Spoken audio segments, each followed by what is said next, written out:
This is ANN News Brief. Good afternoon. I'm Lucy Adeyemi. Official figures released in South Africa show that the economy is no longer in recession. The country had plunged into a recession in the second quarter for the first time since 2009. Statistics Agency said on Tuesday South Africa's real gross domestic expenditure expanded by 2.3% in the third quarter of 2018 after contracting by 0.7% in the second quarter. This comes as a boost to President Cyril Ramaphosa, who has been struggling to fulfill a promise to turn around the economy and create jobs at a time of mass unemployment. Meanwhile, electricity utility Eskom has warned on Monday South Africa faces more power cuts as it sought to prevent the collapse of its power grid. Eskom implemented a fifth day of controlled power cuts on Monday, putting more strain on the economy months before a national election. Eskom wishes battling a severe financial crisis, core strategies and breakdowns of its power plant says it would cut up to 2,000 megawatts of power from the grid. South Africa's senior economist Jeff Scott says prolonged power cuts would likely hurt economic growth in the first quarter of 2019.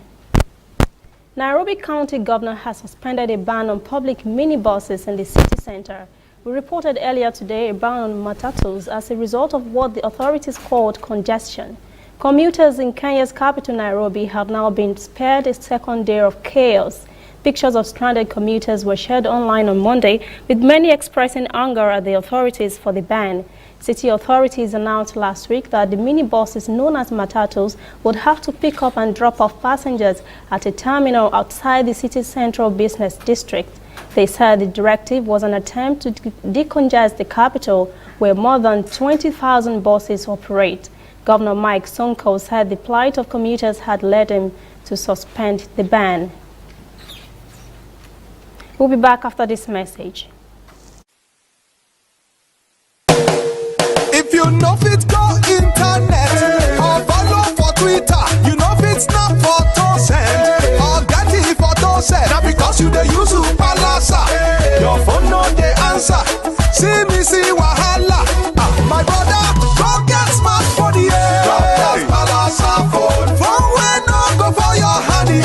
Drop that Palasa phone. Phone wey no fit take selfie. Drop that Palasa phone. No be correct phone, yeah. Drop that Palasa phone. Upgrade to a smartphone today and get double data for 6 months on any MTN data bundle you buy. Simply purchase a smartphone from any store, anywhere in Nigeria, or bring your current smartphone from any network. Insert your MTN SIM card to start enjoying your double data bonus. Offer is open to all new and existing MTN subscribers. Join the largest smartphone movement today. Make it up for your hand, that's Palasa phone.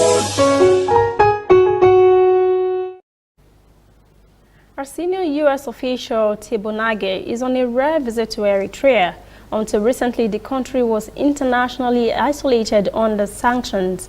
The U.S. Assistant Secretary for Africa met President Isaias Afwerki. His visit comes at a time when significant changes are taking place in the region following an end to hostilities between Ethiopia and Eritrea. Sanctions imposed on Eritrea in 2009 were lifted last month.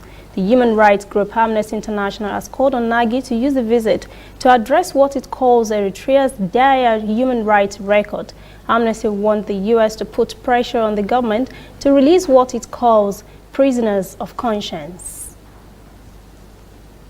That's ANN News Brief. Join us again at 5 for our full newscast. For details on these and other stories, visit our website, annafrica.net. Also join the conversation on Facebook, Instagram, and Twitter at ANN Africa TV.